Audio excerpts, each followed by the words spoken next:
is a Washington-based non-profit organization dedicated to driving policy outcomes that keep the internet open, innovative, and free. Yesterday, in the plenaries, we talked about progressive policymaking, internet freedom trends in Asia. Workshops, we covered issues as diverse as ranging from defending human rights advocates to transnational due process and transparency to practical steps to ensuring human rights online. This session is a little bit different, and this is where we really need you to think into the future, put your thinking caps on, and come up with some really interesting questions about future internet trends.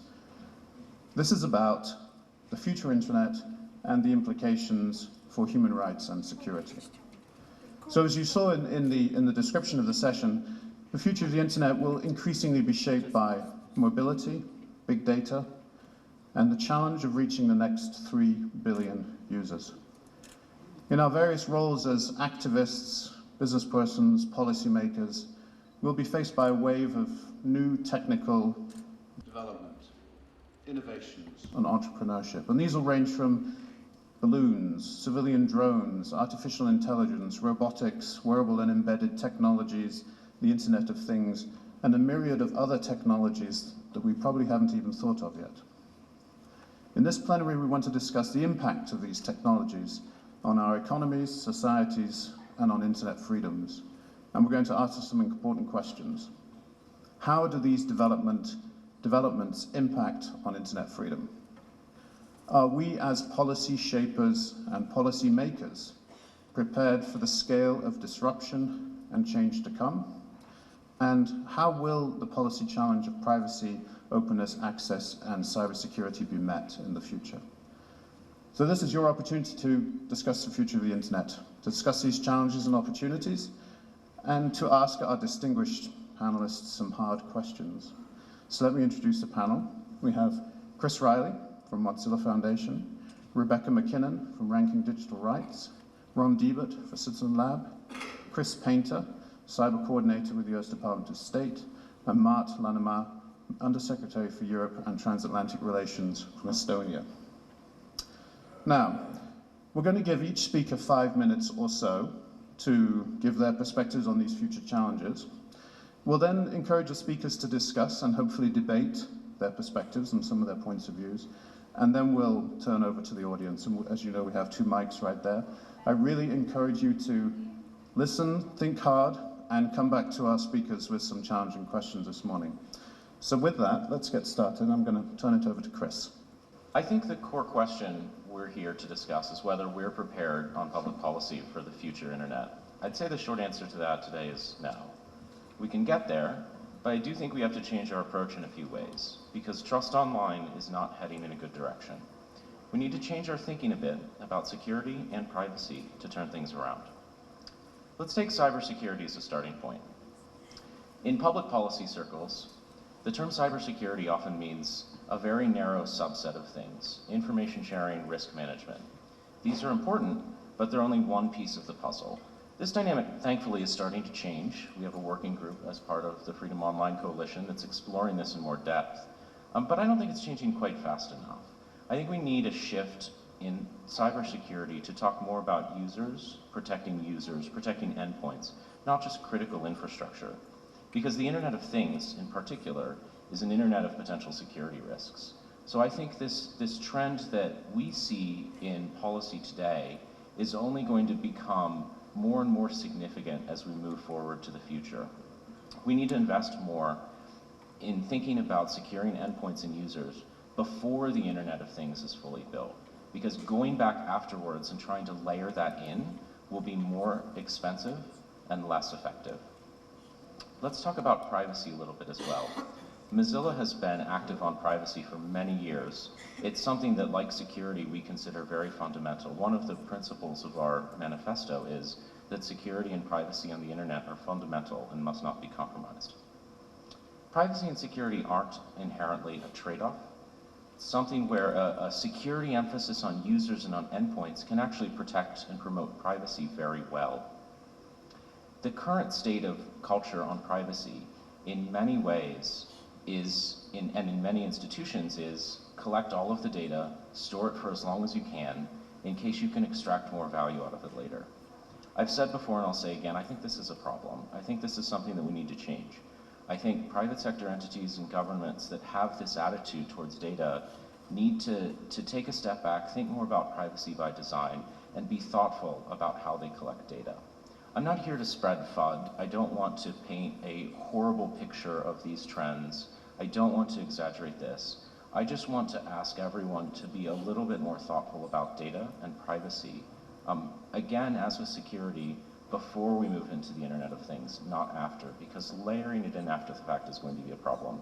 Matthew talked about a few technologies. I found out about another one within the last 24 hours. There's a company that's making a smart changing table for babies that will keep track of how they grow and when they need to be changed and their weight and all this other sorts of information. And it's impossible to really predict today what these technology trends will deliver on. And I think that's why it's so important that we keep privacy and security by design in mind from the very beginning. Another angle of this is openness, and this is where the concept of disruption comes in. Disruption can be good, it can be bad, but all too often the response to disruption is control, to try to lock down the technology, lock down the systems in order to prevent the bad effects of disruption. This is something that I philosophically think is devastating for the potential future of the internet. I believe that the open internet is awesome because of its capacity for disruption, because of the changing impact that it can have on the industries that are dominant today, on the practices that are common today. And I'm worried that the Internet of Things will cause many more disruptions and that too many reactions to control as a response to that will undermine that, and in an effort to control the bad disruptions, will throw away the potential for good. In general, I think we all, and many, many others, believe the future of the internet is going to be awesome. It's going to bring tremendous things that we can't anticipate today. We have no idea what they will be, and I'm pretty optimistic about it. But to get there, to really realize the ceiling of that potential, we need to be thinking more about privacy, about security, about openness, and how to continue to build these in from the beginning and not layer them in after the fact. Thanks, Chris. You made a very interesting point there about this layering in of privacy and security beforehand, which gets to one of the challenges I think that policymakers have when trying to anticipate what's going to happen, anticipate technologies and trying to account for these ahead of time. Sometimes that can have a disruptive and anti-innovation effect as well. So there's that important balance that we have to get there. Thank you. Rebecca.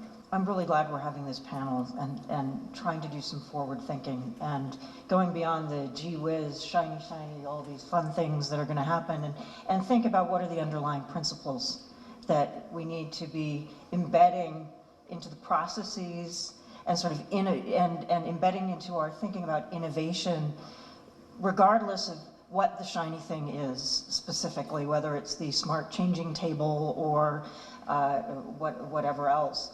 And absolutely, as we get into the Internet of Things, as we get into artificial intelligence, decision-making in the cloud by algorithms, and what are the ethical decisions or non-ethical decisions that are going to be made by non-humans, or sort of networks of non-humans, and what mechanisms do we need to embed, sort of what technical principles do we need to embed into this future, assuming that we want the internet to evolve in a manner that's compatible with open societies, that is not only free and open as an internet, but is compatible with human rights, compatible with accountable governance, compatible with the kind of physical societies we want to be having, and how that interacts.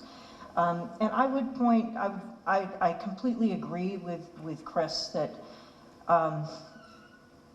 the state of thinking about governance and what the mechanisms are to ensure that the internet evolves in the way we would like.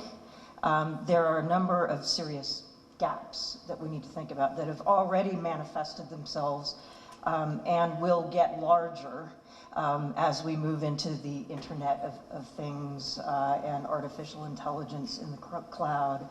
And one of these gaps is that national laws, regulations, and policies, as legislatures and governments are reacting to disruption and citizens are calling on legislators to do something about whatever immediate problem. And we're already seeing this a great deal with internet policy making in every country, pretty much. And then legislatures react to solve a particular problem without thinking holistically about the other problems that this solution might interact with. So we have a problem where national laws, regulations, and policies around new technologies and the disruptions they create, we're already failing to adequately take into account the impact that these laws and policies have, not only on other rights or other problems, but on global internet users beyond the particular jurisdiction where the law and policy is being passed. And we're already seeing how when the United States sets a regulatory framework or passes a law, this has an impact on internet users in Africa and Asia. When Europe sets a regulatory framework, this is affecting internet users all around the world. But these frameworks are being set by politicians, by ministries whose constituents are limited to a specific jurisdiction. So the people being affected in Africa and Asia and elsewhere have absolutely no say, and the leaders who are making these decisions are not accountable to those people at all. And this mismatch has already begun to create serious problems with rights in the internet as we have it now.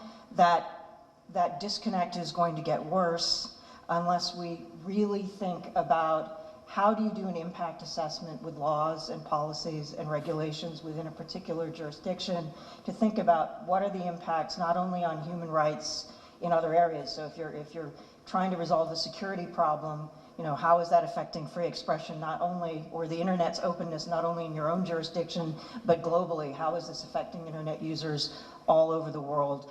Already, this kind of impact assessment is not happening. This kind of discussion is not happening sufficiently. We need mechanisms to have that discussion around policies and laws that are being passed in particular jurisdictions, or this disconnect is going to get worse. And another trend, of course, is that companies increasingly, and we talked about this yesterday, are making decisions, technical decisions, business decisions, design decisions that affect how, what people can and cannot do with their network technologies, what they can know, what they can't know, what they can share, what they can't share, who knows what about them, what information is shared about them, with whom, under what circumstances. The companies are making business decisions, technical and design decisions that affect all of these things that have an impact on freedom and openness of the internet more broadly and on the human rights of internet users.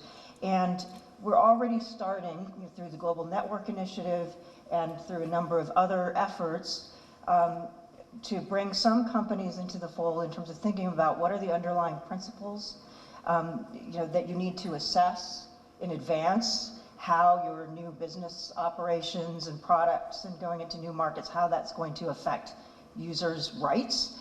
But there's a whole new set of businesses, auto companies, footwear and apparel, appliance makers who make changing tables. Have these companies thought at all about doing a human rights impact assessment on free expression and privacy? And these types of companies are going to have to start doing this. Which brings me to just a set of frameworks before I wrap up and hand it over to Ron. This is where the UN guiding principles on business and human rights are incredibly important.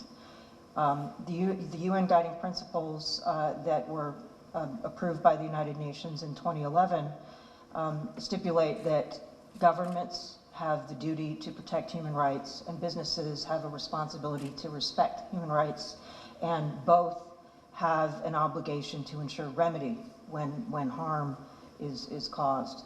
And this is all the more important, I think, as we move into the Internet of Things and artificial technologies. Governments have a responsibility to ensure that the laws and policies and frameworks that they're instituting enable companies to respect their users' rights and not the opposite. that aren't just compelling and making it impossible for companies to respect their users' rights globally. That's a really important principle that needs to be embedded in policymaking and legislation. Similarly, companies need to be conducting thorough human rights impact assessments on how, if they're doing anything that implicates user data, if they're doing anything that implicates expression in any way, if they're doing anything that implicates broader human rights factors, civil liberties, they need to be conducting comprehensive assessments on how the new business, how the new product going into the new market, the new technical and design choices, how that's going to affect their users' rights. This is important, and the public needs to know that this is something that's verified, that they're really doing it to a certain standard. And this is, I think, where organizations such as the GNI can help kind of move beyond just internet and telecommunications companies to really all companies are implicated in this, and this must be an expectation, and that we need transparency again by companies around and between companies and governments around the relationship, of handing over data, of responding to requests. Again, auto companies are going to have to respond to government requests for user data and are going to be asked to be blocking tweets. They have no idea how to deal with this kind of thing. There are other policymaking principles that have been discussed. And finally, I'd just point to a report that I helped edit and write for UNESCO, and UNESCO is represented here. And it's looking not at future tech, but really at internet intermediaries and sort of the impact they have on freedom of expression and openness online. And it's looking very much at current types of companies and current technologies, but there were some recommendations in there. The report's called Fostering Freedom Online, the role of internet intermediaries in freedom of expression, but it really emphasizes that companies cannot fulfill their obligation to assist with freedom of expression or to protect freedom of expression without governments doing the right thing. We need adequate legal frameworks and policies. We need multi-stakeholder policy and development that's really global and that involves all stakeholders. And we do not have the right mechanisms for this. The IGF and whatnot, still very embryonic. Transparency, again, absolutely vital on the part of governments and companies. Accountability, again, increasingly governments are trying to get companies, rather than legislating, are asking companies to regulate themselves.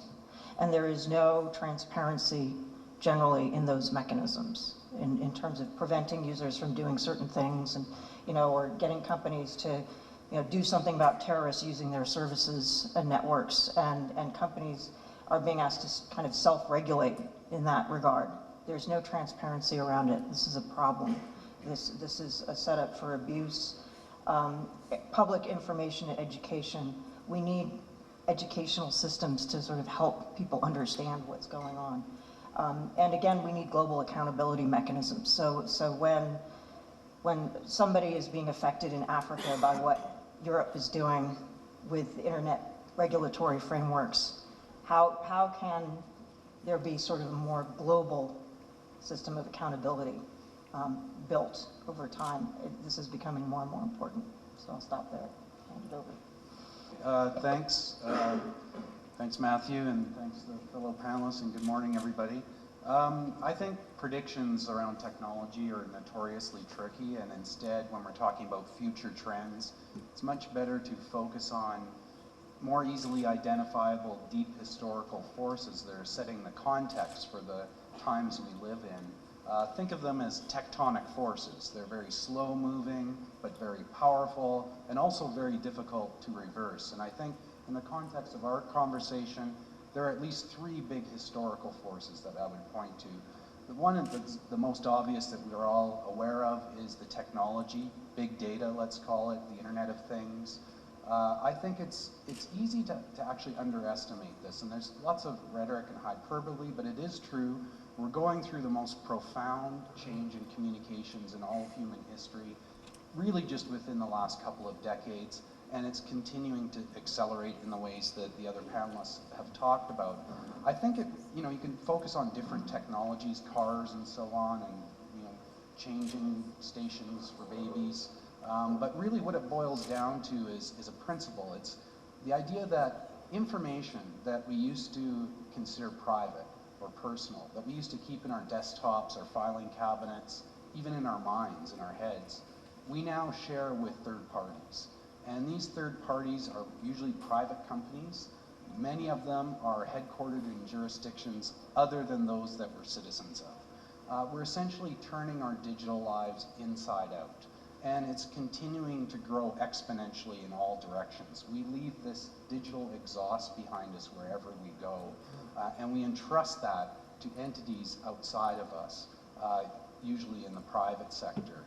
I think this is a profound transformation, and I think we haven't yet grappled with all the social, political consequences of it, but it is continuing to accelerate in all directions. It includes information that we're aware of, emails we send and so on, but more importantly, I think, is the data that we transmit that we're largely unconscious of, what most people refer to as metadata.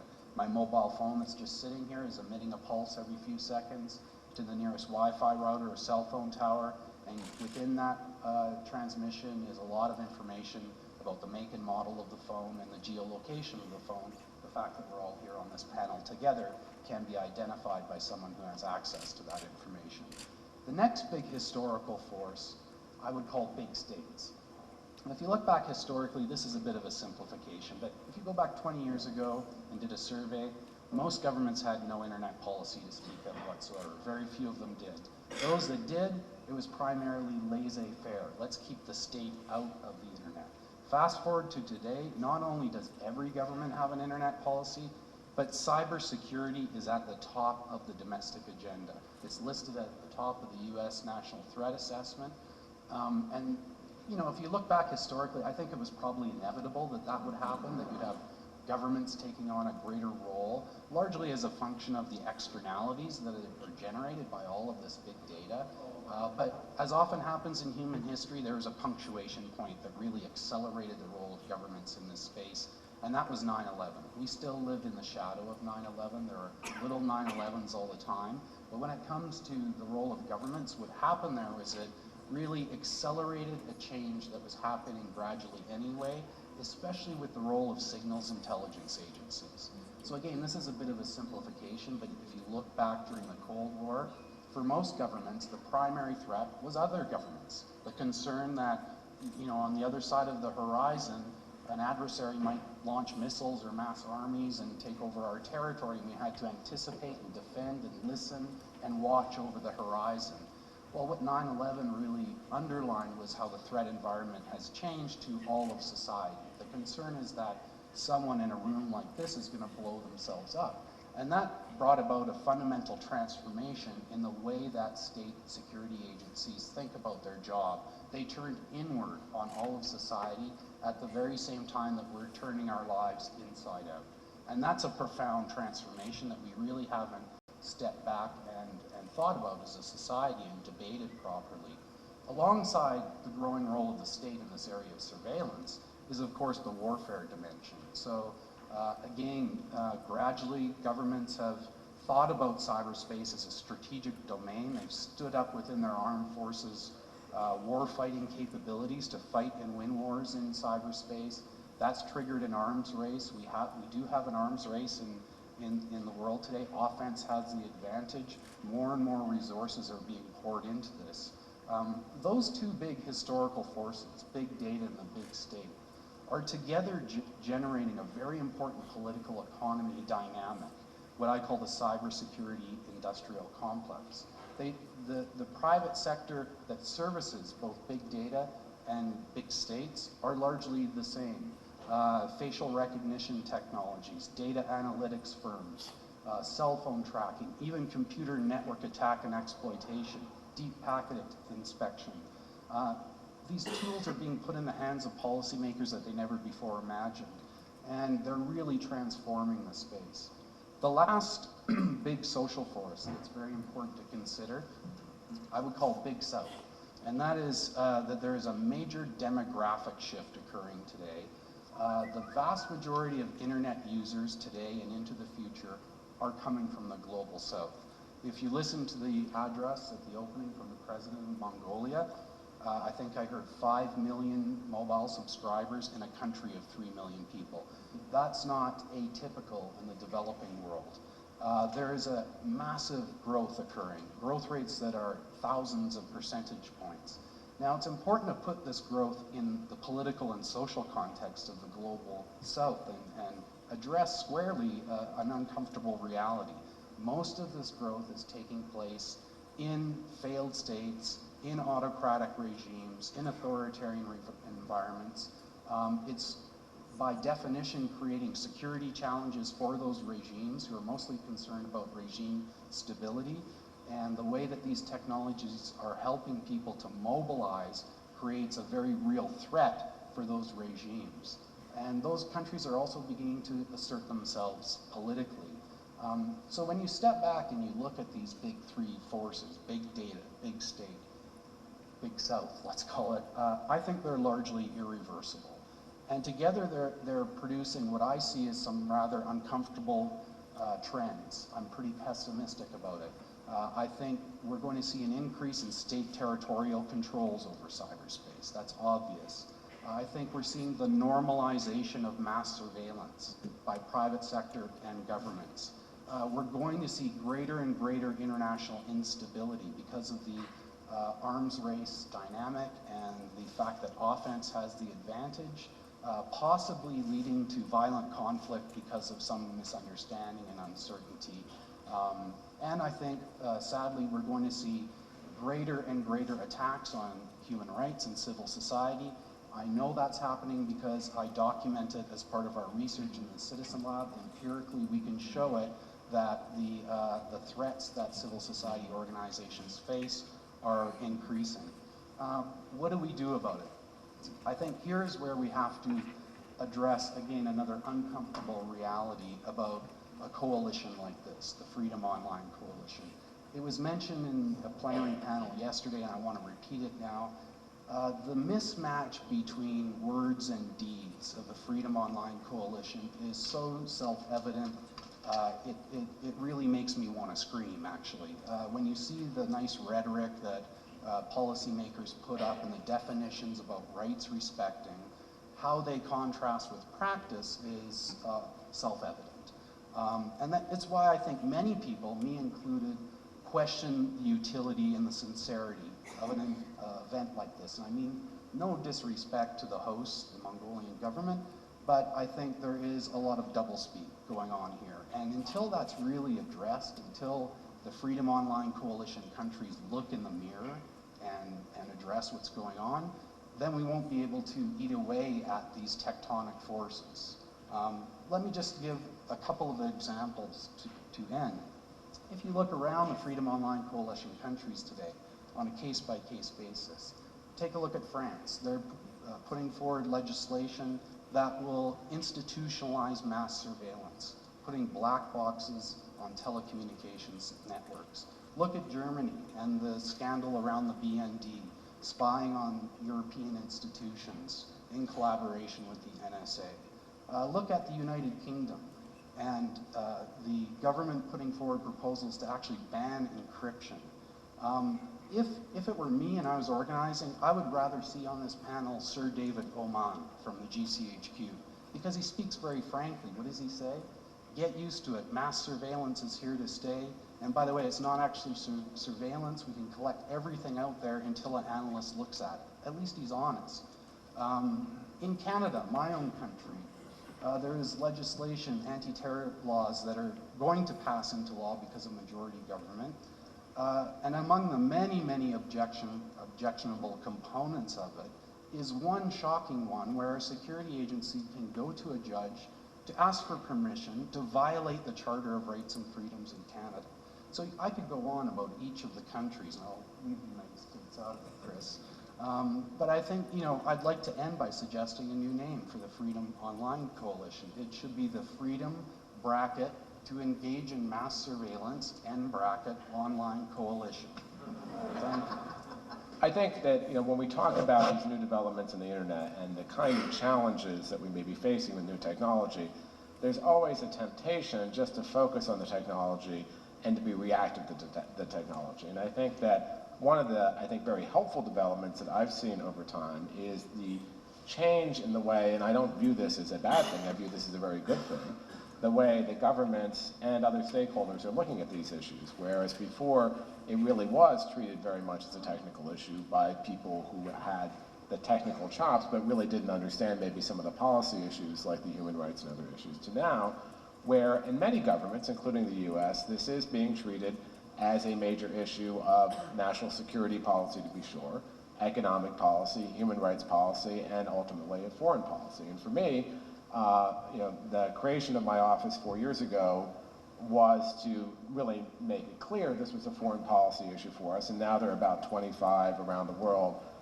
similar offices and governments. And I think one of the very positive things about that is it means we look at all these dimensions, including the human rights dimensions, and even indeed when we did our international strategy, it had all the different aspects of cyberspace. Ron talked a lot about how cybersecurity is at the top of mind for many countries. Absolutely true.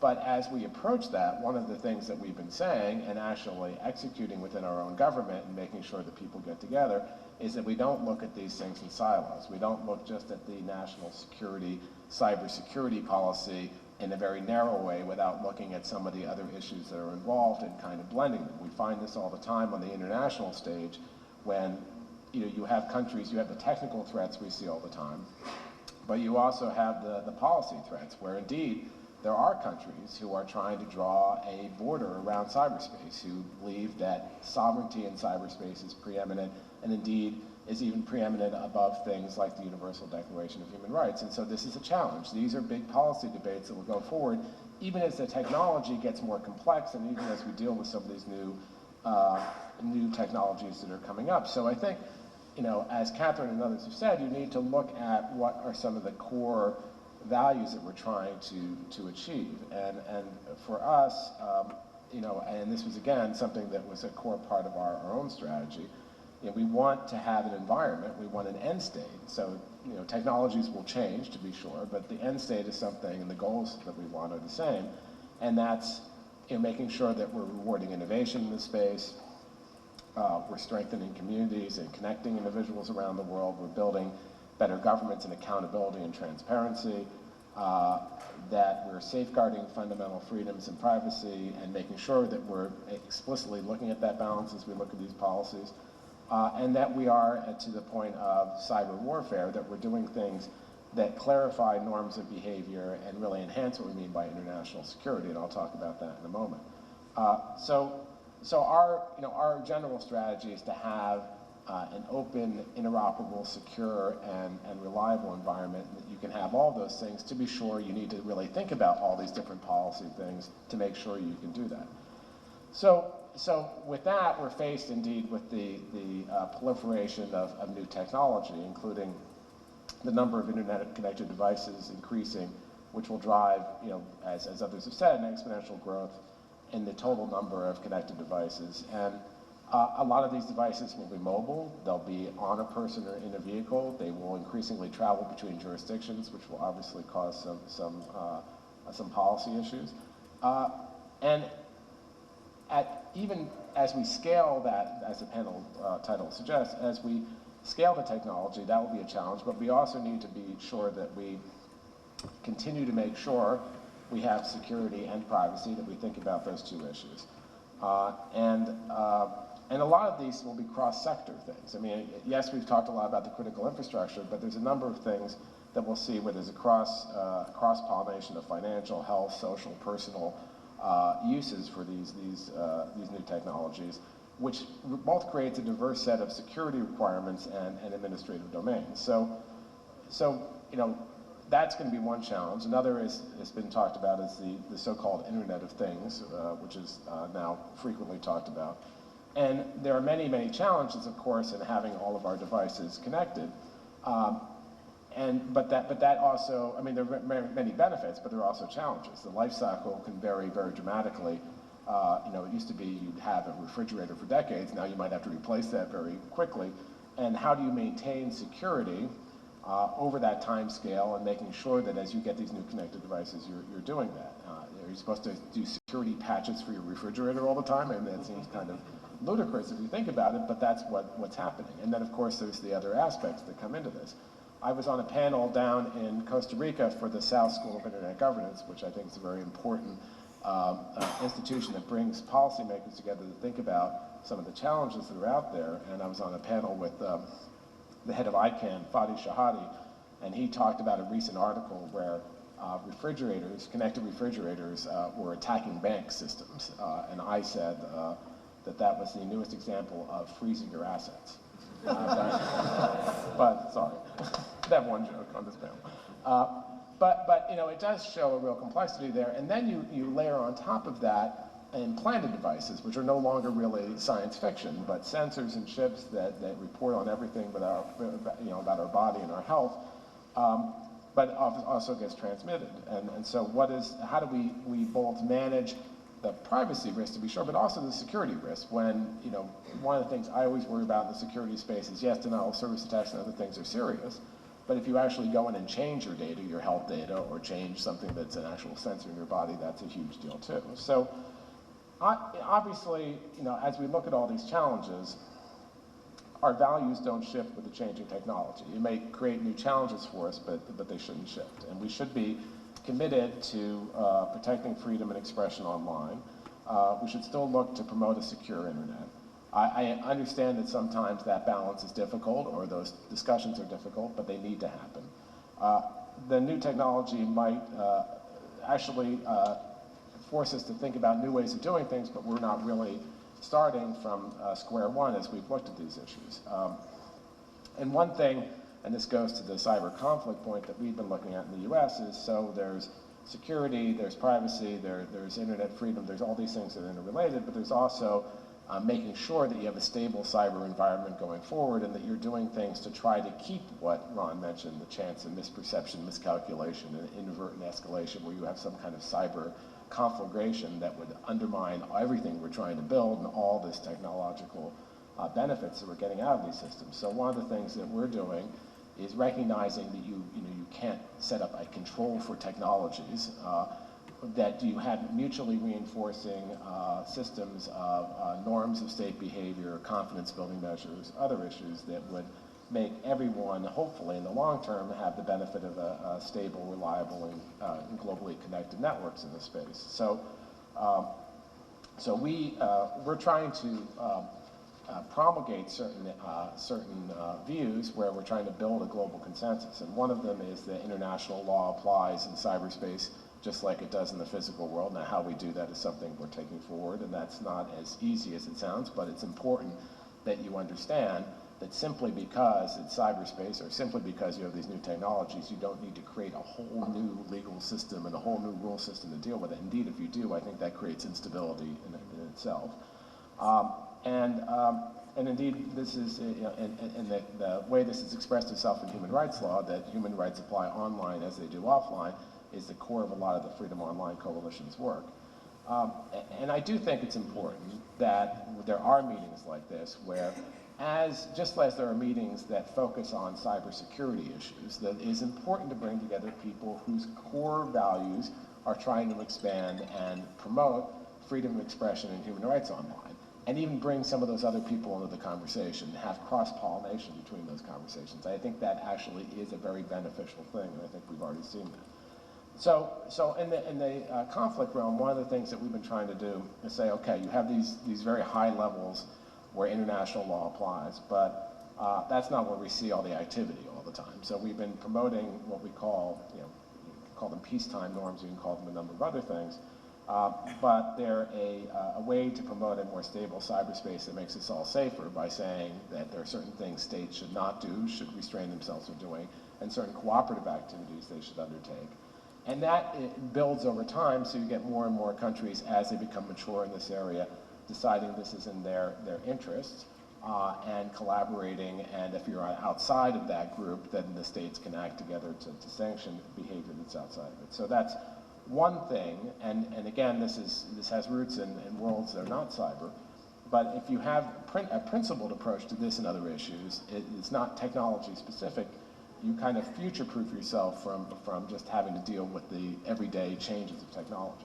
The last thing I wanted to mention is I do think as new governments are dealing with this around the world, as new stakeholders are dealing with around this in the world who have different views of this, including the Global South, that it's very important to bring them into the conversation. One place is here to expand the group of countries that are involved in the Freedom Online Coalition, but there's lots of other forums where that needs to be done.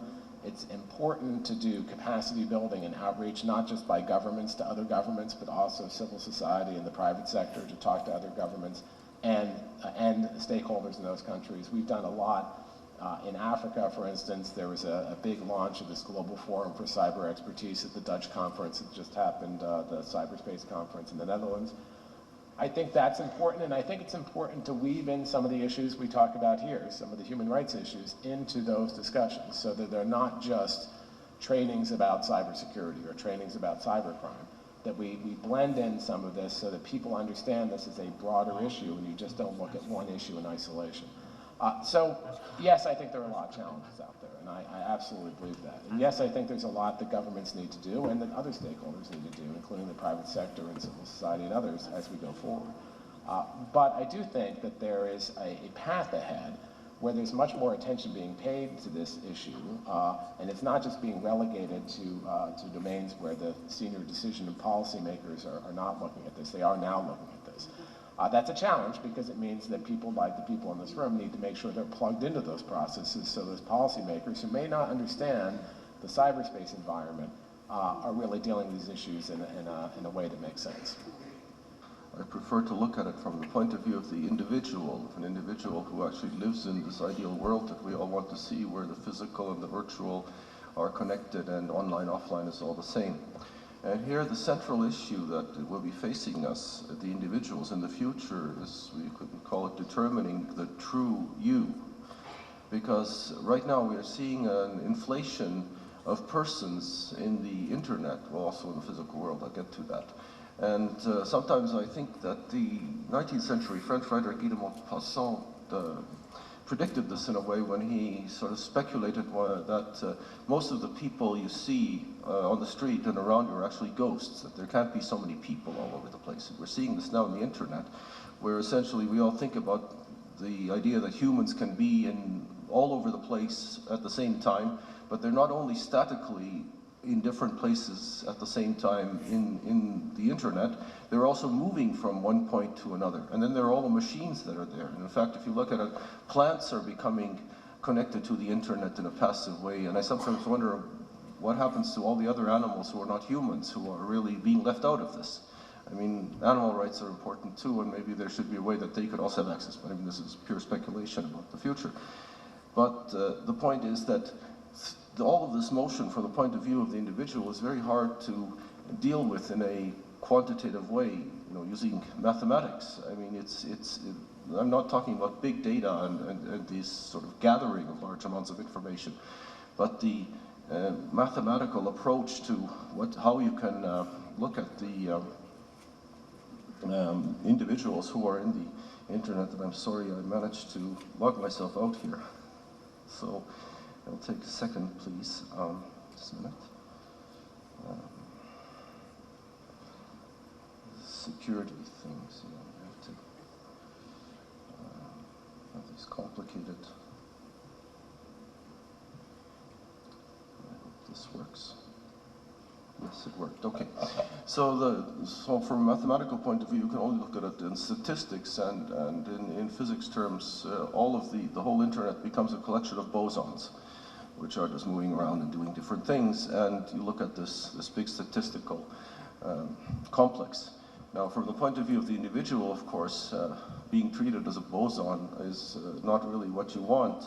And so this is why it's important to differentiate between the individual, in other words, the true you who is there, and all of the other persons or avatars or whatever you are, who you want, who you are simultaneous at the same time. And now, if we talk about having the same laws apply online and offline, which is one of our core assumptions here, of course, in the physical world, you can also be multitasking, be different people at the same time. You can Skype with one person and be in social media at the same time, and stroke your cat, and you're a third person when you're stroking the cat. And at the same time, you also have to, in the real world, have to have this one legal personality, or this one person who is the central person, who is you, who is your body. And this is the central assumption or principle that Estonia has used to develop all of this e-society aspects, that there is this one person who is identifiable, who is and that is the person who then is able to be different things, but at the same time there is a single person who is you. And this is already too much for some other countries, where it is important that there is no direct connection between a person and his identification card or whatever, his means of identification, that you have to be able to identify yourself, but this does not give all the information about you. So these are the kinds of fundamental questions that we have to deal with even more as the internet develops.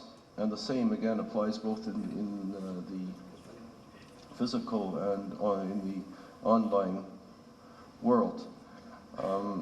Again, with Estonia having this system, we have also a system where 12 European countries are connected to each other, so they recognize each other's means of identification, whatever it is, even though the basic system is different. And Estonia has also now moved forward to something we call e-residency, which gives anyone who has a reason or an interest in being involved or using Estonian services in the internet. You can create an identity for yourself that will be recognized by Estonian banks, by Estonian authorities, and so on, even though you don't physically live there. So we're separating the identity of the person inside the country from his legal status inside the country, which is it's interesting once you need it, and there are many different applications. So that again, this is a further development of the concept where the identification of the person becomes a central core issue. Now, this moves also into the questions of privacy. Now, privacy has been dealt with by others before, and privacy is an issue of security and trust above all.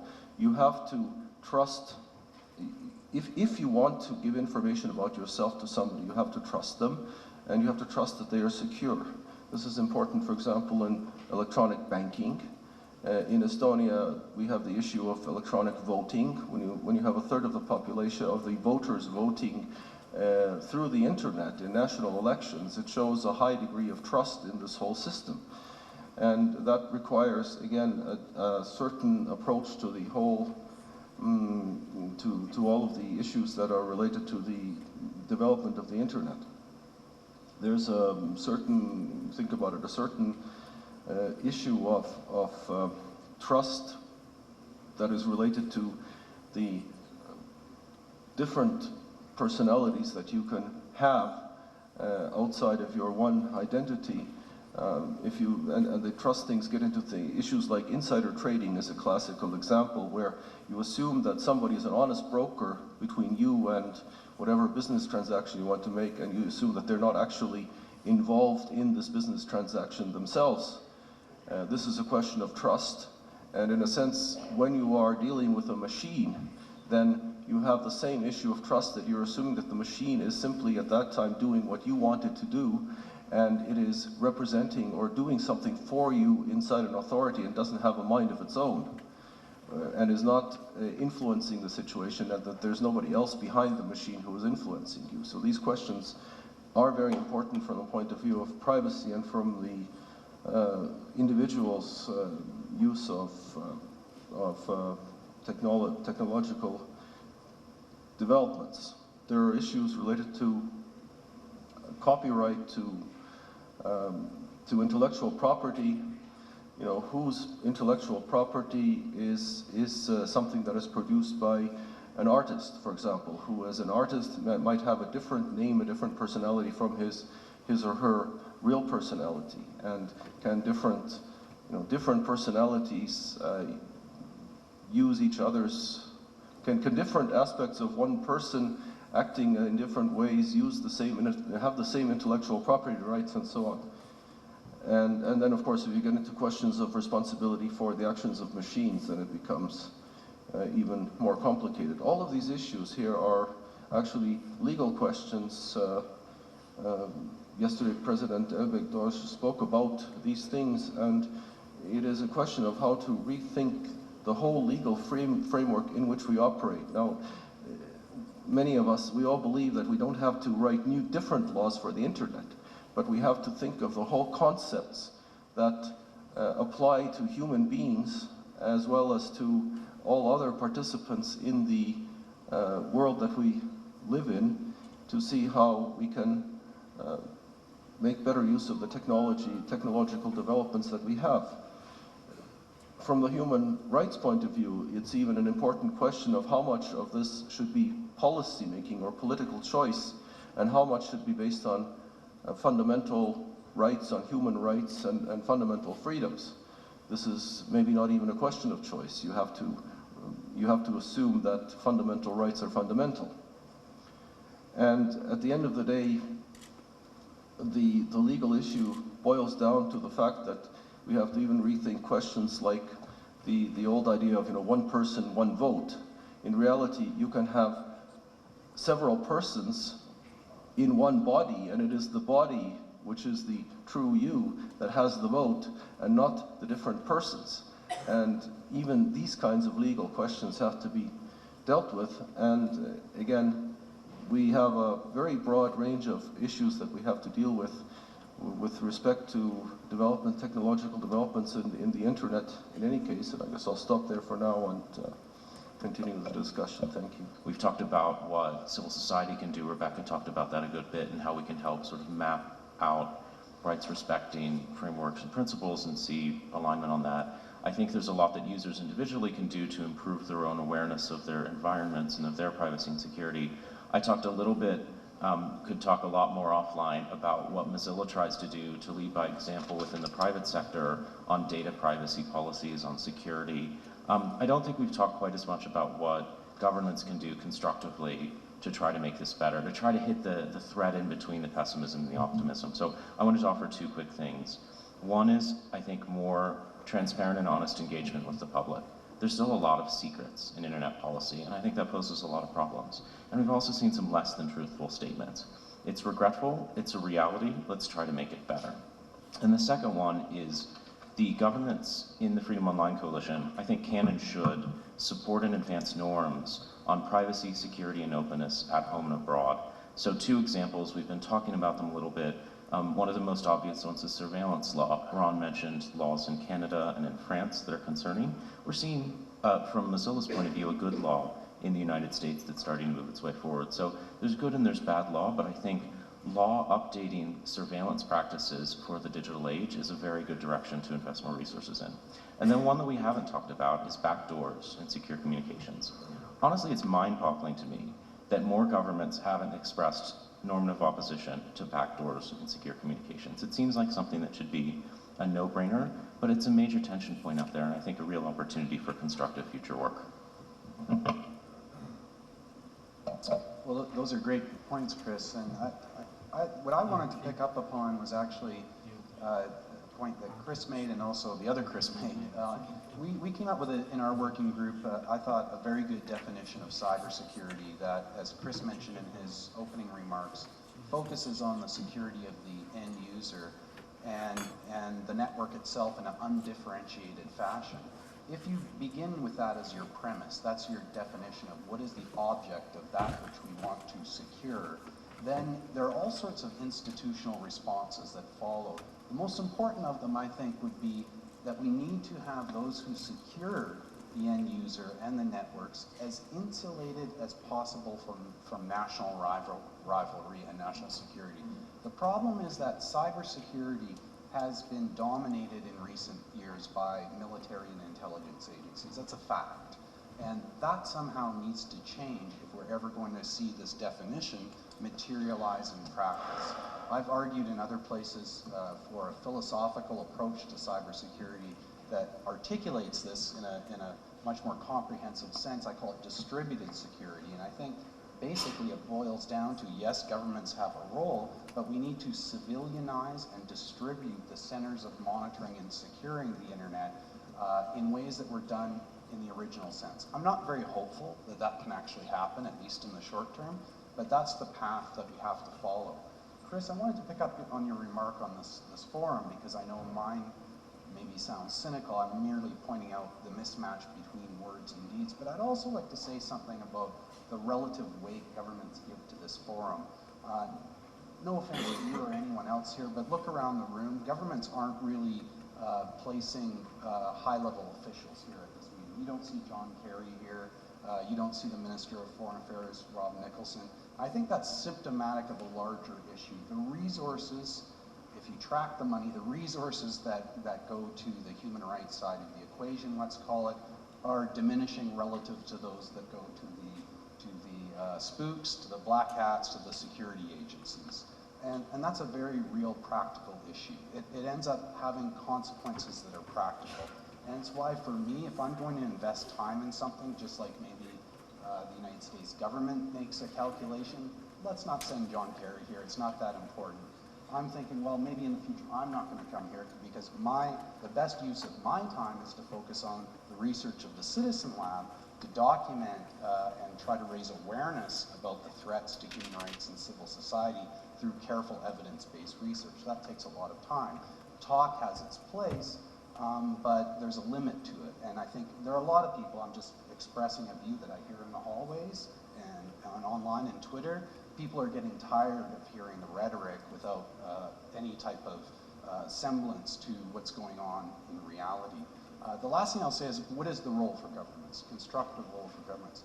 I really agree with you about the cybersecurity international norm engagement part of the equation. It's why for several years I helped organize, along with our late friend Roger Hurwitz and Joe Nye, a series of workshops on cybersecurity norms. I think that is essential. I think that's where governments really need to talk to each other, try to identify some rules of the road, because it's something that I think even civil society doesn't recognize just how dangerous this environment is becoming, and how we need to begin thinking about norms of mutual restraint is the way I would think about it. Frankly, this is an area where I wish my own government would invest more resources, because you're right about arms control. If we think about it in this context, it's almost impossible to think about controlling technology itself, and maybe we shouldn't think about it that way.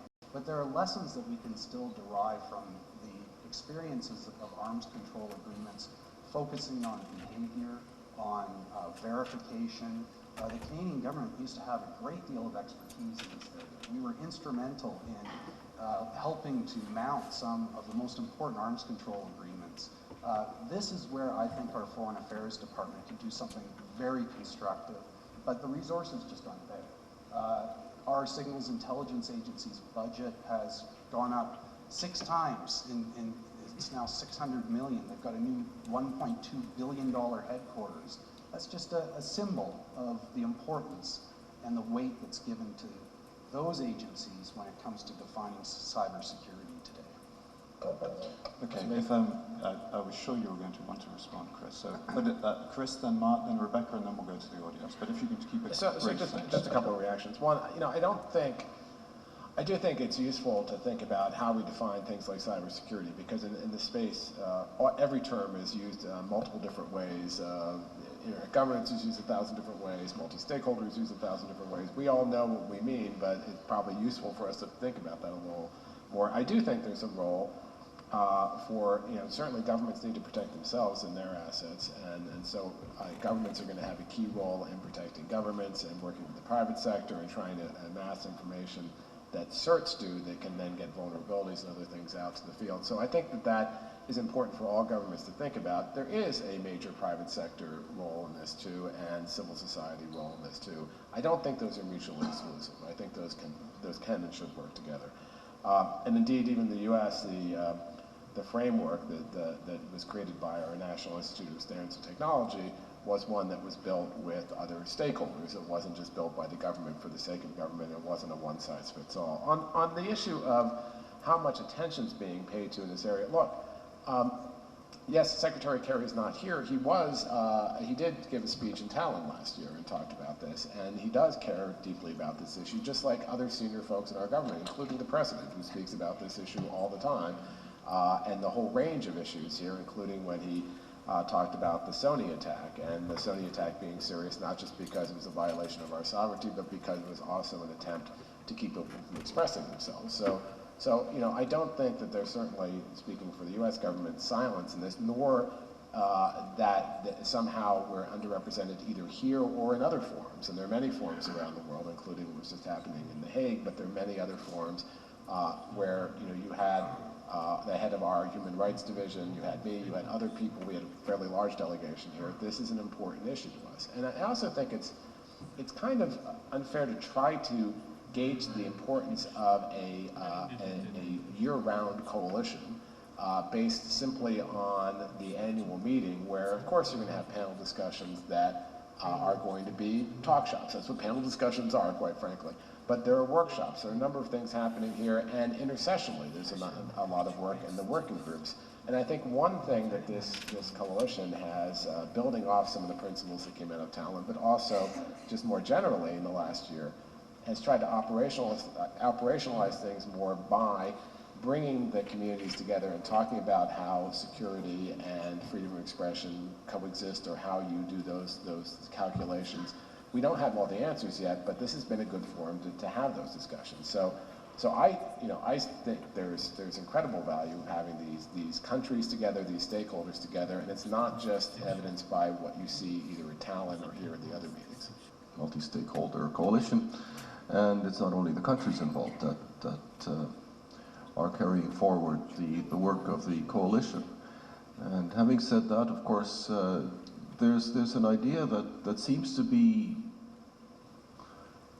moving around in the discussions, and it's been expressed in various ways here also. So far, the Freedom Online Coalition countries are the 25%. They're the ones who are providing free internet or free access to internet to their people, and the idea is to convince more countries to do the same, and if you have the right policies, then you can join us, and this is, there are the geographical aspects and so on. We're the good guys, which is very important. We have to do this. We are the countries that are the logical partners of all the other stakeholders, and together we can actually do something to make the world a better place, right? But there's another aspect that seems to be coming up and becoming stronger, and I think it's worth pursuing even more, is this kind of OECD of the internet. It's in the sense that the importance of the OECD, which some people still just think is a rich countries club, the importance of the OECD is the peer review aspect. All of these countries say we all want to have better policies, and so we will work together to look at each other's policies and try to improve them, or try to make suggestions on how each of us can improve our policies. If you apply the same thing to online freedom, then that takes away some of the questions of mismatch between words and deeds and so on. If everybody agrees that we will have a kind of review process, how we will do it, of course, is another question, because it would take much more time and resources than you need for a single conference once a year, and then various kinds of coordination meetings. But just that idea that this peer review issue might be something to look at in the future as a way to further our common goals. Thank you. Governments have always, some governments have been committing to human rights for a long time, before the internet existed, and they've never lived up to their commitments, right? So the fact that governments don't live up to their commitments is kind of normal, throughout history, and to be expected. However, it's very important that they make commitments, because if governments don't make commitments, we then, civil society companies, without the commitments, then stakeholders can't hold them to their commitments, and they themselves can't benchmark themselves against their commitments to improve and to actually live up to the ideals that they have committed to their constituencies upon whom they depend to remain in power in the first place. So I think maybe we need to reframe it a little bit from, the Freedom Online Coalition, because governments are not living up to their commitments, therefore it's a sham, to, sure, we could do a scorecard or sort of a report card on every government, sort of a peer review thing, and we'd be able to identify in every case the various ways in which each member could use a lot of improvement, right? But the fact that each member has made some commitments is itself quite a valuable thing, that this community can do a lot of work around. And I think perhaps maybe that's the takeaway, because, I too, like Ron, frequently, and, Ron knows, I've written and spoken as well, that, the countries that have been sort of the leaders in calling for, internet freedom have a lot of problems with surveillance. Internet freedom starts at home. It's very important, as Chris said, for there to be an honest conversation about the fact that nobody's getting it right. Nobody, even the countries that have been, early in making commitments, nobody has figured out how do we ensure a free and open internet while also addressing security, law enforcement, and balancing all these other interests. And that we just need to be honest that nobody has the answers. Nobody on the stage has the answers. None of the member countries have the answers. And this is a forum to try and work towards some better solutions, and for everyone to be very humble that none of the Freedom Online countries is a model for the others to follow. And frankly, in the working group I'm in, we're really hoping to find new, countries that can innovate and provide new models that don't exist yet, or kind of more transnational models that don't exist yet. Because there's not a single country here that I would say, from a human rights standpoint, we should uphold and tell everybody to follow them. That's just not where we are. My name is Melanie Schweiger. I'm from the University of British Columbia, and thank you for the valuable insights of this panel. I have one question that I've been struggling with. So I see the point of not changing all the laws for the cyberspace, but there's still this fundamental difference that was just mentioned as well, and that is anonymity. And that's why I think that there will have to be new laws. And so my question would be if there are any ideas of how to address, or if there's any progress going on of how to address that anonymity without limiting, as it is happening in China now, that everyone actually has to expose his real identity. So if there's any way of matching the two things together. Wanted to respond to Bertrand's point and also Ron's. I think we have to learn from history, but history has taught that whenever a new form of communication is invented, we have a history of demonizing it all the time. When printing was invented, it was demonized as a way of disseminating ungodly messages. That's why the Catholic Church set up a prior censorship or prior approval for anything that went printed, anything that was printed. When radio was invented, the same demonizing took place. It was pictured as a way of corrupting youth. Same thing when TV was invented. I think we should not fall back into that pattern of demonizing new form of communications. It is that demonizing practice that stifled innovation, competition, and communication among the people, that accumulated tensions among groups and peoples, that in turn turned into conflicts between different groups.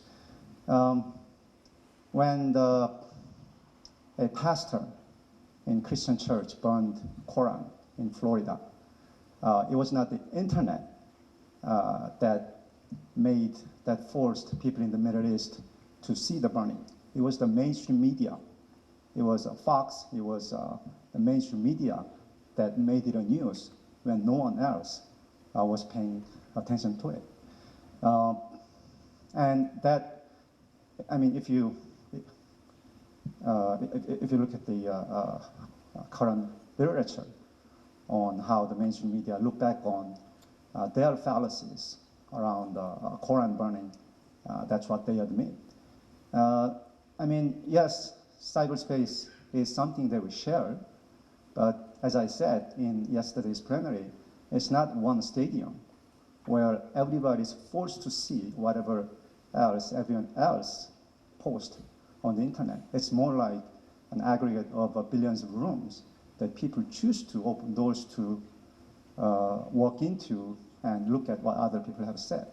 So putting something online doesn't mean forcing others to see it. We should not fall back into the pattern of demonizing the new form of communication that has liberating potential. So, I mean, first, I don't think any of us are demonizing the new technology. I think we are embracing the new technology. There are some governments that don't, frankly, and view it as more of a threat than an opportunity. But I think we have to deal with these policy issues. So I don't think anyone, certainly on the panel, or really anyone here, is saying, let's put a stop to the technology. I think that's, even if you could, we don't want to do that. We think this is an incredibly empowering tech. On the issue of anonymity, you know, I think, yes, of course, I think that there's a lot of the efforts that we've done, including, for instance, the National Strategy for Trusted Identities in Cyberspace. It falls trippingly off your tongue. You know, that we're not trying to say you have to be attributable for all purposes, but in that sense, for commercial transactions, it was giving people the option. So when you're doing your banking or other things, you could have a certain level of anonymity and you could have a certain level of trust. And I think that we need to look at those issues. But if you were just looking at from terms of a security perspective or a law enforcement perspective, we'd have a fully attributable internet. We don't want that. I might have liked that when I was a prosecutor. I don't like that now. I think that's a bad idea because I think as much as we have threats on the internet, criminal and other threats, as much as we want to make sure we handle those threats to make the entire environment more stable, the ability to express themselves and have that anonymity is critically important, and that's why, you know, we still stand for that, quite frankly. I wanted to talk about the first question as well. So as a recovering computer scientist, a two-time DEF CON attendee, and somebody who works a lot with the technical security community, I've trained myself to not say anonymous or anonymity anymore because it's technically so difficult, if at all possible to do. I say pseudonymous instead. I want to, like Professor Park's comment, I would speculate that when handwriting first came around, people started wondering if it was leading to anonymity and untraceable communication because you couldn't see the speaker anymore. And then we invented handwriting analysis and it stopped being anonymous anymore. And I'm worried that too much thinking along those lines leads to the control paradigms that I've talked about and leads to restrictions of freedom of expression, as Chris said. So I see the point of differentiation there, but I think it's, from a technical perspective, overplayed and a little bit concerning. Okay, we've run over time. I'm really actually quite loath to stop this conversation, but we have to, unfortunately. So it would be foolish of me to try and summarize this conversation. What it did leave me with was additional questions, but I'm sure you probably have them as well. But some of them, one of them in particular, which comes back to Ron's somewhat dystopian vision of the future, where we have a big government and big data and mass surveillance is normalized, is what do we as individual users, what can we do to protect ourselves against that? How important is encryption? How important is anonymity? How important is the controlling one's own data? And these questions I think we really have to consider very seriously when we think about new technologies, innovation, and how we avoid this vision that Ron has portrayed here. But anyway, on that, big round of applause for the panel, please. It's been a fascinating morning. Thank you. And thank you very much.